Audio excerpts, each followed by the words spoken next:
It's time to take your business to the next level, the boss level. These are the premier business owner strategies and successes being utilized by the industry's top talent today. Rock your business like a boss, a VO boss. Now let's welcome your host, Anne Ganguza. Hey everyone, welcome to the VO Boss Podcast, my AI and voice series. I'm your host, Anne Ganguza, and today I have a couple of very special guests with me to talk about a very important concept and topic in AI voice space about ethics. Welcome to the show, Ahmed Bouzid from Witlingo. Witlingo builds tools and solutions to deliver speech recognition-based experiences on platforms such as Amazon Alexa, Google Assistant, and Microsoft Cortana. Their clients create, publish, and manage digital radio stations powered by the voices of their audiences. Thanks so much, Ahmed, for joining me today. Thank you. Thank you for inviting me. We also have Shymala Prayaga from Digital Assistant Academy. Digital Assistant Academy provides training, certifications, and consultation in the niche technologies like voice interaction design and conversation design. Thank you so much, Shyamala, for joining us. Thank you so much, Anne. So I love that the two of you are joining me today. Maybe I would ask you to just say a little bit about what you currently do in the AI space and how, what sort of projects you guys are working on together. Ahmed? Do you want to start, Shymala? I can start. Yeah, you can start, Ahmed. Thank you. Well, this is what partnership is all about. You want to make sure that there you go. we're all happy, right? Yes. So, Witlingo, we've been around for a few years, which is like an eternity in the world of voice. Mm-hmm. And so we've seen things go up and down and sideways and all kinds of things. But it's very gratifying to see how far we've come from where we were, I'd say 2000. I'd say being the current incarnation of voice, 2014, 15, because voice has been around for the longest time. Mm-hmm. Telephony, you call and you talk to an automated system and so on. But I think the latest iteration, starting 2015 and so, with the emergence of Alexa, Google Assistant, has seen a lot of changes the last 4 or 5 years, right? So what we do is you said in an intro, we will work with brands to launch voice experiences. Mm-hmm. Our latest offering is what we're calling audience radio stations, which is basically taking seriously the proposition that people do want to use their voice to express themselves. And since companies and organizations, sports teams, celebrities, they have people who are passionate about them or who use their product and so forth, and they have things to say. And voice is the most natural way of saying things. And so we've seen the space evolve. And one of the things that I've been gratified to see is the emergence of professional organizations like Shymala's Digital Assistant Academy, which is taking folks to the next level of expertise and excellence, right? Mm-hmm. So that we don't have amateurs out there who are just tinkering, but folks who go deeply into understanding audio and voice. So I'll pass it along to Shymala to tell you a bit more about what she does. Yeah, thank you so much. So, like Ahmed mentioned, the Digital Assistant Academy. So basically, I come from a background where I've been in this industry for almost 9 years, worked with Amazon, launched their Gen 1 and Gen 2, and then worked with quite a few different companies and have been doing voice interaction design and designing applications for a while. Mm-hmm. So I've seen as all of these different companies are designing applications, they have their set processes and they have their own way of designing. So there's no one standard when it comes to designing application. Google has a set process, Amazon has their own way of designing and all of these things. So as a designer, when someone is getting into the space, they are overwhelmed because there's no process or standard which they can lean on, like you have for user-centered design or design thinking and any such things. So that being said, I started really thinking about how can we standardize learning, because it's not just creating conversation between a human and a bot. There are a lot of different aspects when we are designing conversations, right, from privacy, ethics, and thinking about the sonic branding, sonic design in general. There's a lot of things to consider. And that is why I started the academy, so that any person can get end-to-end learning about each and every aspect of sonic design when they are thinking about designing any kind of voice applications. So what, I guess I would ask both of you, what makes a voice a good voice to have in an application? And what are the important components of the voice that you need to consider? And how necessary is it to have, I guess, training in terms of like how you might be able to use that voice or record that voice? And do voice talent have a space in this? Yeah, I'll let Shymala address that one.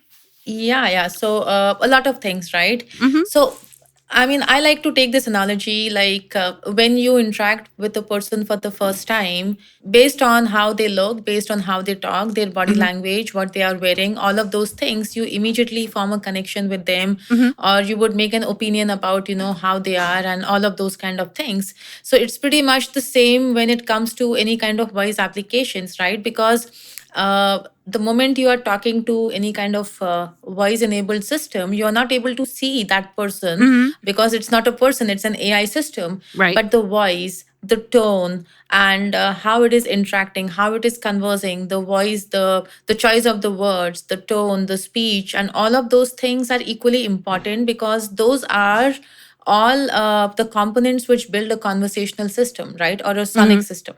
Mm-hmm. Yeah. So it's Yeah. important. It's really important. Yeah. Sorry, Ahmed, I cut you off. No, So no, it's fine. it's really important to think about not just, like the conversation design in general, like how is the dialogue system being designed between a human and a bot, but like you mentioned, thinking about what kind of voice should we have, right? Again, Mm-hmm. it goes back to what kind of brand are we designing for, and the brand needs to. I like to call it like voice assistant is like a employee of your company. Mm-hmm. It reflects your brand directly or indirectly. So it's important to be thinking about the voice as well. Now, are you working with, let's say for these apps, is it just voice prompt based, or is it also you working with AI voices where you don't necessarily know the responses, but they're being created and that voice is not necessarily recorded with that particular response? Yeah, definitely. So that's the technology is called text to speech. I think that's what you're Mm-hmm. referring to, Yes. right? Yes. Yes. So definitely, there are use cases where, especially if it's a dynamic app and you don't know exactly, it's not a closed set of prompts that you have Mm-hmm. to that you can work with. So in those cases, text to speech is appropriate. Now, I am very biased towards trying as much as possible to use human voice Mm-hmm. because, as Shyamala said, a voice packs a lot of meaning.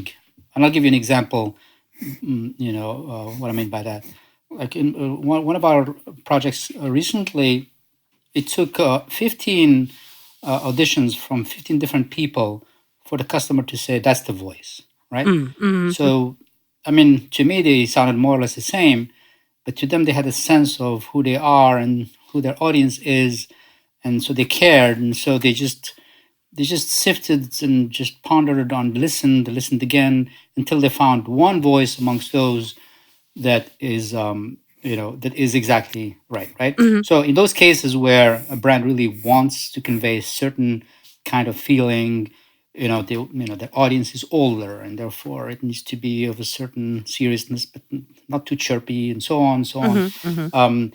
Things that you cannot capture in text to speech, right? That you just can't, at least not yet, right? Now, are you looking for voice talent to do that, or is it just whoever your client suggests? It might be an employee of the company. Oh, no. Well, no. Actually, I just did an interview yesterday with Voice Talent, and so the last thing you want to do is go to an employee in your company. Mm-hmm. First of all, okay, it is actually a very very tough skill to it's a talent, right? You have to be a Oh, talented yes. person. Yeah, You have to be I'm an one actor. of them. Yep, I'm one It's of them. just as you well know, you are in voice, Yep. so you understand that it's not anyone can do it. Number one, number two. Okay, this is a brand that's going to live, and that voice is going to live for a while, right? So you need somebody who's not going to resign tomorrow and disappear, and all of a sudden you have to rewrite all your prompts, right? Or redo all your prompts. So there are many, many reasons, but the most important one is that voice talent, real voice talent, is a skill that is not a commodity. Mm-hmm. In regards to, let's say, if you hire a voice talent, is it then feasible that they record a series of prompts for your customer? And how is that voice protected in terms of like, what if, deep fakes are kind of a scary thing? So how is that handled in the space in which you work with your clients?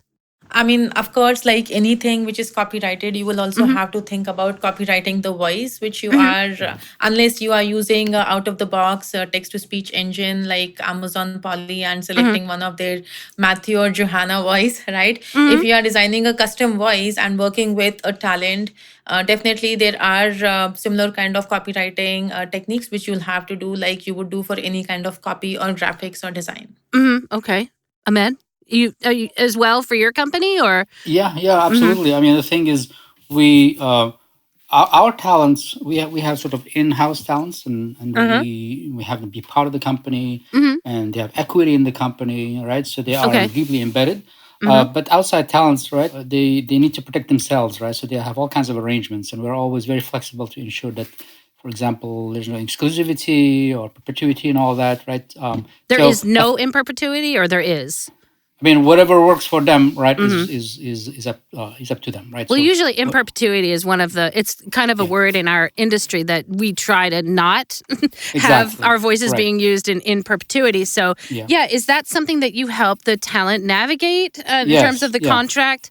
So exactly, yeah, there's usage, and then also, there's just been some chaos lately in our industry regarding someone's voice being used yeah, for an application that they did not give permission for. yeah, So I assume that you have safeguards that are put in absolutely, place in your yeah, contracts against that. So yeah, how absolutely. how can I know if I give my voice for a brand? How can I know that it's not being used elsewhere? Is there any type of Yeah, technology out there that can help us discover? I that's mean, right good. now we're at the mercy of somebody telling us, "Oh, I heard that commercial, on the West Coast, and maybe I only got paid for it to air regionally certain place." So, in this type of technology, is there a technology that can help us to determine?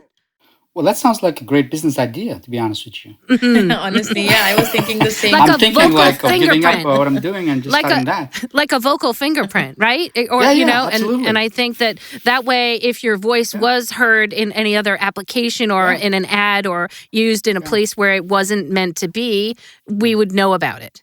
yeah. Well, there's Yeah. technology called voice ID, right? Mm-hmm. And so there are two types of technologies along this line, right? There's voice verification, right, and then there's voice identification. So voice verification is, okay, give me a sample of your voice.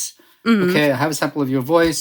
Next time you want to, I don't know, open your app or whatever, right? When you need to be challenged instead of a password, we can Mm-hmm. use your voice print, right? So you say something, and it matches, because it has a way of representing Mm-hmm. your voice, Mm-hmm.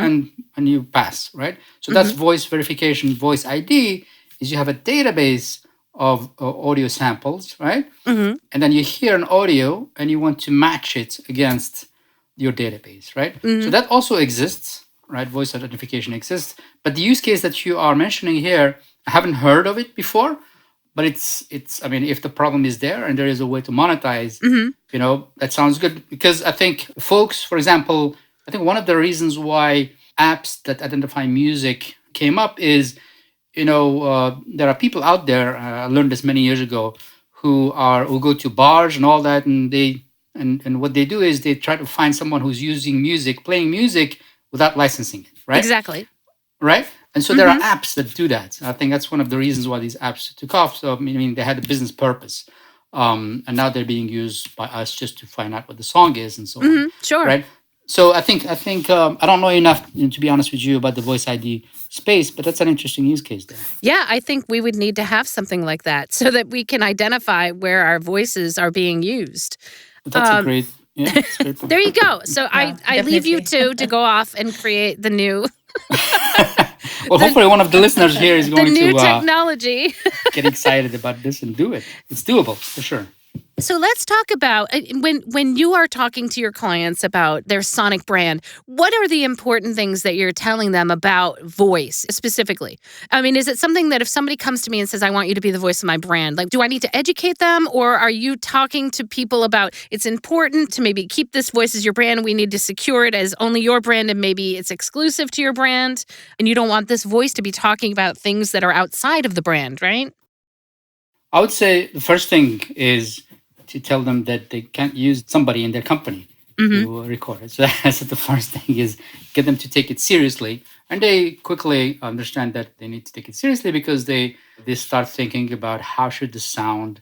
And when they start spending money, right, they Mm-hmm. you know they need it to be as good as possible, right? So for us, in terms of what kind of advice is, okay, I'm not a sonic brander, and there are people out there like Gina Isham, who is one of the top folks out there who knows her business of having conversations with brands, and so getting out of that conversation that she has with them the elements of the brand and translating those elements into sounds and into Mm-hmm. a Mm-hmm. rhythm and so forth, right? For us, all right, we basically lean on the brand themselves Mm-hmm. to sort of intrinsically say, yes, this sounds like us. What we do is we provide them with choices. We say, take your time. This is going to be the sound of your brand, right? Let's make sure that it reflects. So we lean on them because they know their brand.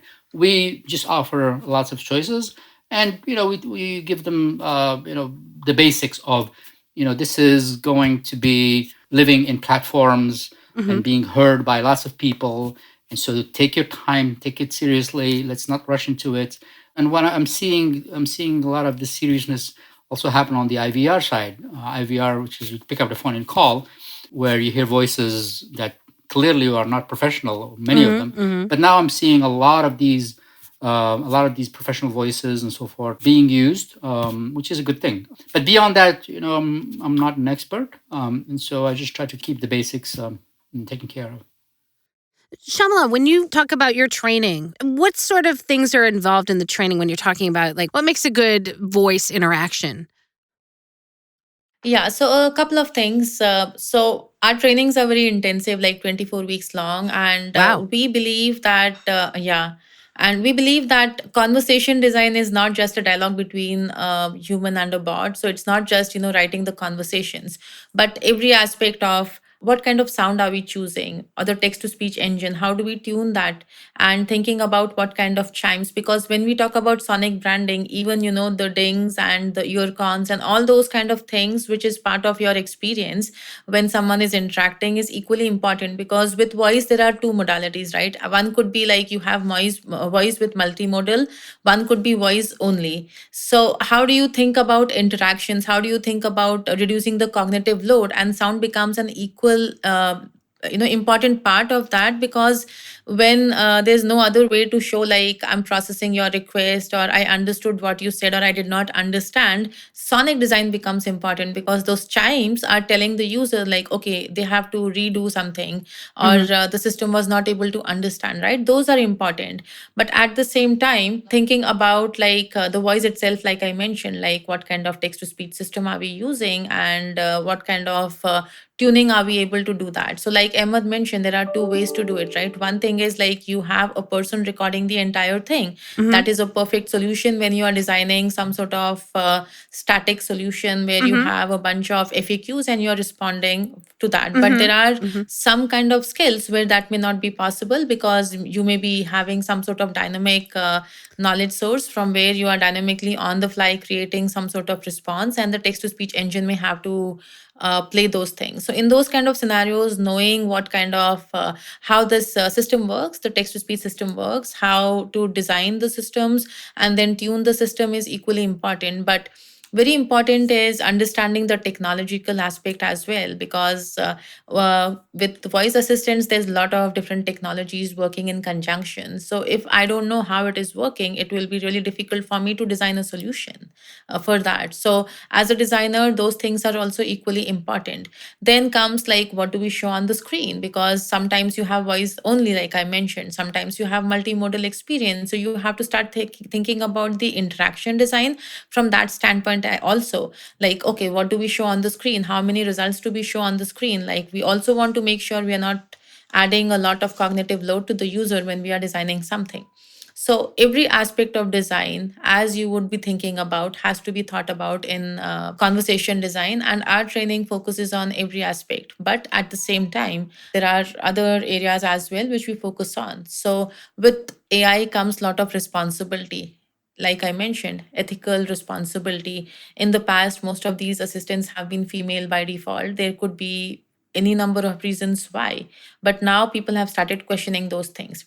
Mm. So, as a brand, how are you thinking about the voice? How are you thinking about whether you want a female or a male assistant voice, or things like that is equally important. So, not only that, but also, how are you making it inclusive for Exactly. everyone? I was just going to ask, what about diversity and inclusivity? Yes, exactly. So that is equally important. Like, how do you make it inclusive regardless of age, ability, and situation? So, my program focuses on every aspect of conversation and sonic design, which is important and a person should be aware of. So, my question to you, I guess, in terms of when you hire voice talent to do this, is it mostly a one-time fee that you're paying the voice talent, or is there, in terms of compensation, is there a way these responses could be over and over again multiple times? Is there any way that maybe there's a different, not in perpetuity, or there might be a percentage of however many times the voice gets used or responds that there would be, I don't know, some sort of compensation for that? Is that something that you talk to your clients about or entertain at all?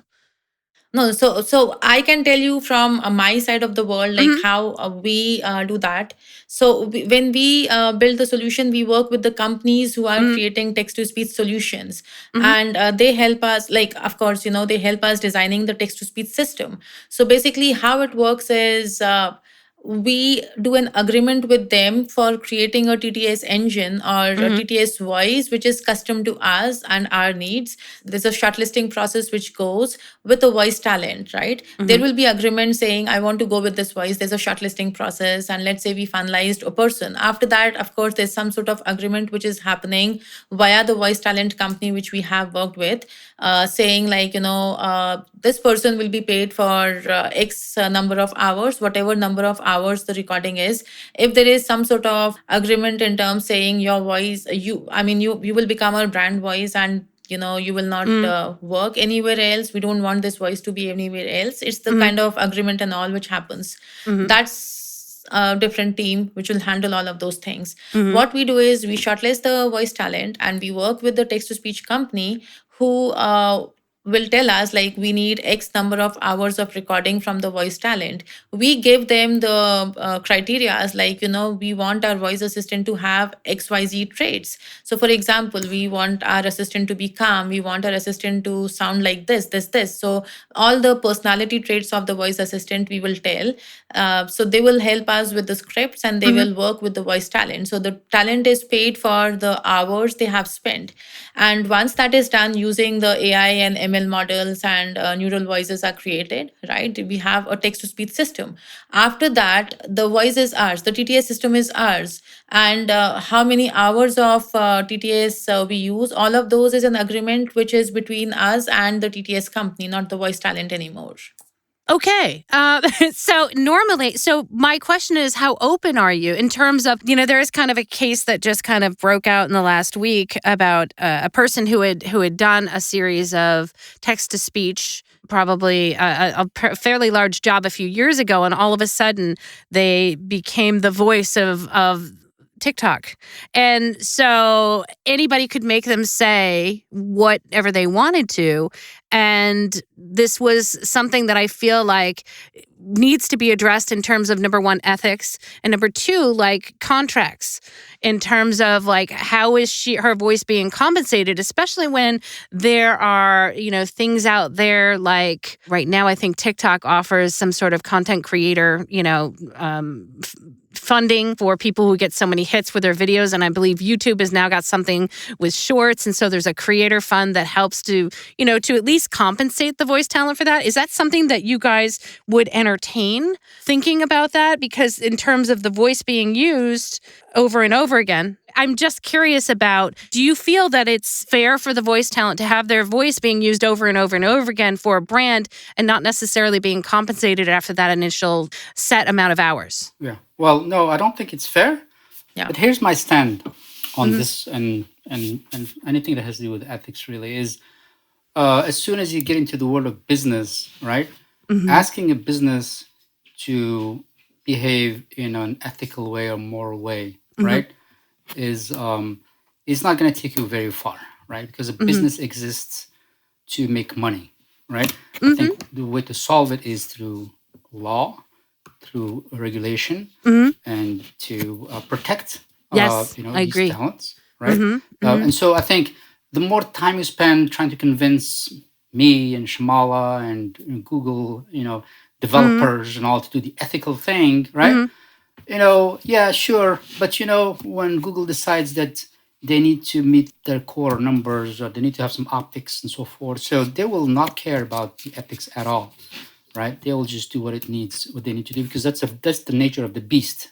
The beast is a company that needs to make money to satisfy its investors and so on and so forth, right? So asking this beast, which has no soul, to behave as if it had morality and all that is sort of a category mistake. And so this beast will try not to violate the law and so on, and they will abide. And so that our energy, right? I think ethics is good. I think we need to be ethical people, because ethics applies to people, right? To me and Shymala, I don't want to screw anyone and so forth. But there is the big problem is not people like us. It's those big guys who are able to generate these massive AIs that make billions of dollars, and who will not care because they are beasts, right? I'm not saying the head of Apple is a beast. I'm saying the company itself is a beast, and a beast in a neutral way. I'm not judging it. It is what it is, right? And so therefore we need to go and agitate for laws to pass so that they are protected. And if somebody breaches contract, it's a breach of contract. And they go to a judge, and there's a award of $1 million or 10 million. Imagine there was a contract, right? Imagine there was a contract for this person, and it's on TikTok. TikTok would be sued, and a lawyer would be more than happy to sue them, right? And they will settle for maybe $100 million, right? And so I think we need to go there, without saying that we shouldn't talk about ethics. But I think a lot of energy we should start spending some of the energy on that front, I think. On creating laws that protect Creating the laws, talent. advocating, Yes. creating, I agree. Yeah. I agree. Actually, I'd like to get your take on that too, Shyamala. What are your thoughts? Yeah, I kind of agree with what Ahmed is saying. Like, it's all about regulations, because what is fair can change depending on person to person. One person may feel like, well, I have paid for the hours you have given me, and after that, how I use it and what I use it for is solely my terms. So that's how people can think about it. So it's really important to regulate these kind of things so that there is fair acts and fair laws for everyone who's being involved in designing the sound. So voice actor is paid for not only their time but also paid royalty for all the hours which is being used or whatever. So there has to be some kind of agreement which needs to be there in place for sure. Well, exactly. And I think if the sound becomes such an intrinsic part of the brand, and that brand then makes money, correct? Then I think it's only fair that there should be, and I'm not, look, I'm just speaking from, my own, I'm a business as well. And so if I'm never compensated and a business continues to make money off of my voice without any type of compensation, and I'm not talking I need to make $1 billion or I need to make, the money every single time that I got paid in the beginning. But I do believe that it would be fair to be offered a compensation if that brand is making, money off of my voice. So I was just curious as to how do we, and I know we're just in the infancy of this, and I think that laws, Ahmed, your discussion about law having to be put into place to protect the artists, to protect the voice is important. And how do we do that? How do we start that? I know there's a couple of organizations out there, that are talking about ethics and voice. And any ideas on your? Yeah, I think. Well, here's an observation, right? I think these big companies, Apple and all that, they would love for the conversation to remain in ethics. Right, and they would like to. They like Google has created an ethics thing, right, where we can go and talk about ethics, and what are we doing? We're sponsoring ethics seminars, and so forth, right? What they don't want is they don't want to go into the law, because that's where it becomes real, and they have to observe, and it's not up to them. So they like to keep the conversation about us doing the right thing, right? And so how do we go from there? I think we go from there like everything else, like consumer rights, right? You don't say, hey, please, ExxonMobil, do not pollute, right? You don't say right, that, right. right? You don't say that because it makes no sense. They will pollute if they can. They will dump into rivers if they can, and they try to get away with it. And you have to just chase them and chase them and chase them, and it's the ongoing. And you know what they do? They say, okay, if we dump into the river, we're gonna save $10 billion. If we get sued, we're gonna have maybe to pay $1 billion. Let's dump into the river. They do even when there are laws, they do these calculations, right? So therefore, there's no chance, to get justice for talents like that without at least a minimum safety net of laws. And that happens. But how does that happen? It happens like everything else. It happens with organizing, creating organizations, right? That go and talk to their congressmen, because those are the lawmakers, right? Yeah. Yep. And just keep on doing it until you get some wins. I mean, we've seen the impossible happen. We've seen smoking cuts. You can't smoke in a bar. Yep. Who would have thought that 10 years ago? Who? Yeah. Right? So everything is possible. I think that's a great point. How can we, as voice talent, right? We are small businesses. How can we best align with companies such as yours, right? So that maybe, yes, we can write our congressman and we can get the laws and, we can start that as well. But I also think it's important that we have companies that also can see our side of things as well in terms of what would be fair, in terms of compensation for the voice that can be such a big part of a brand. And so what would you suggest for voice talent? How can we better align with you in terms of helping to, at least get some good standards in place? I think if you align, remember, businesses are businesses. You guys, right, are a business, and we are a business. If this cause is going to help my business, I'm going to join it, right? Because the bandwidth of things to do is limited, right? And so that's why organizations that do convert energy into law are successful, is they have leadership that thinks strategically. They go and find allies, okay? So who is going to benefit from us passing legislation that allows us to, be compensated fairly? Okay, so maybe you would think about, this small company is competing against Amazon, right? And Amazon has all these lawyers and they can do all these things. Where can we align with these small businesses so that collectively we can push back in a way that also benefits the small business, right? So I think one has to think strategically about how to create these alliances and think not about pleading with an individual to do the right thing, but think about how do the interests intersect between these businesses so that it makes sense for everybody to go together and make a case, and the case is compelling enough to mobilize folks to, pass legislation and start. I totally get that. Let me pose this. This. What if a celebrity voice was wanted to be a voice of a brand? Would that not then be business-wise? Do you know what I'm saying? Would that not maybe inspire you or other businesses that would be working with that talent to create or to at least help create a fair compensation package for that? Yeah. That's the kind of thinking that I think is necessary, is to think like that. So I'm a celebrity. I'm a celebrity voice talent. And I want all of the bosses out there to think of themselves as that. And I think that we just need to, as you guys are so generously sharing with me, we need to get on board, right? In terms of being very educated about this industry and how we can help brands, right, and be compensated fairly and stand up for that. I think that that's just important. Yeah. If a talent is going to cost 10 times more than before, okay. I don't know about that, but I'm not saying let's that. Just say to protect you. You'll make 10 times more money, but I think it's totally fair because if the value is there, the value is there. Exactly. Right. If they're making hundreds of millions of dollars and you make $1 million, hey, that's only fair, right? I think the thing is, for this to work, I would say, is just to start somewhere and to build and start thinking about the end goal. The end goal is legislation that is going to protect us, and we are gonna have the ability to go in front of a judge, and there'll be lawsuits, and there'll be lawyers involved. That's the only way to force anyone to do the right thing when that one is actually not a human being, but a company that doesn't have a sense of ethics. Sure, absolutely.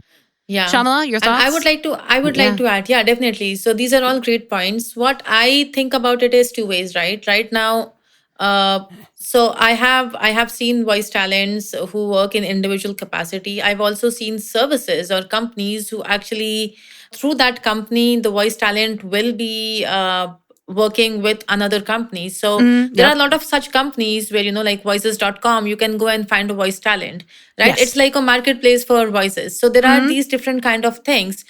Unless and until there is some sort of standard which is in place for voice talents, the terms and conditions and the things we are talking about is all up in the air, because okay, maybe voices.com is a company which has a lot of voice talents and they have their own price set. It's like a freelancing gig kind of thing for them, right? Versus in other cases, there's an individual voice talent and they've been working with these companies. So really it depends on all of these.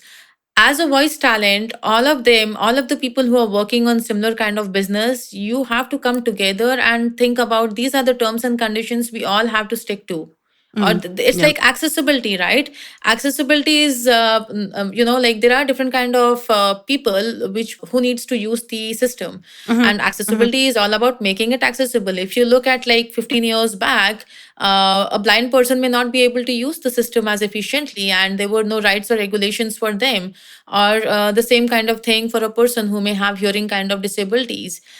Regulations were formed for each and every group. And based on that, the users were pushed like you have to make your systems accessible for each and every kind of thing. Otherwise, there are lawsuits, or you will Exactly. be Yep. you'll have Yep. to pay these kind of Yep. heavy lump sum money and all of these things. Yep. That will not happen just by themselves, Right. because there were disabled population who came together and who fought for their rights. Yep. This happened. The same thing needs to happen in the voice talent. First of all, like there has to be Yes. some standardization between your set of I would say like business norms before you can start talking to companies and say like, okay, this is how it should be. So there has to be standards in place and at different levels. Well, the interesting thing that I think we should note is that businesses push back on regulation, and what happens is that regulation actually opens up new markets for them. For example, there was for the longest time cars pushed against the seat belt. This is the classic example, right? No seats costing. Once they introduced seat belts, right, then there was a safety element that was introduced. Then you had families and moms and being able to drive. So they just opened up a whole new market for them. Sure. I think the same thing with accessibility. I think accessibility just enabled them to sell more products, whereas they pushed before because they saw it as, oh my gosh, we have to follow these regulations. Right. I think It's a good almost analogy. without exception, Yeah. right? When you bring order, when you bring fairness, when you bring equity, right? Yep. Something good happens, and these businesses actually thrive as a result of that. Yeah. And I have no doubt that this will be the Excellent case. point. I like that we're leaving off with that, because it doesn't make it seem so like every company is evil. But it's a very realistic take on, what needs to be done so that we can protect all of ourselves, because I'm a small business, and I think that we all need to take steps so that we can all be protected. And excellent. Well, I thank you guys so much for taking the time to talk with me today. It's been really, really enlightening. And I know that my listeners are going to really get a lot out of this. So I really appreciate it. Thank you so much. Thank you so much, Anne. Thank you. I'm going to give a great big shout out to my sponsor, IPDTL. You too can connect like a boss and find out more at ipdtl.com. You guys have an amazing week, and we'll see you next week. Thanks so much. Join us next week for another edition of VO Boss with your host, Anne Ganguza. And take your business to the next level. Sign up for our mailing list at voboss.com and receive exclusive content, industry revolutionizing tips and strategies, and new ways to rock your business like a boss. Redistribution with permission, coast-to-coast connectivity via IPDTL.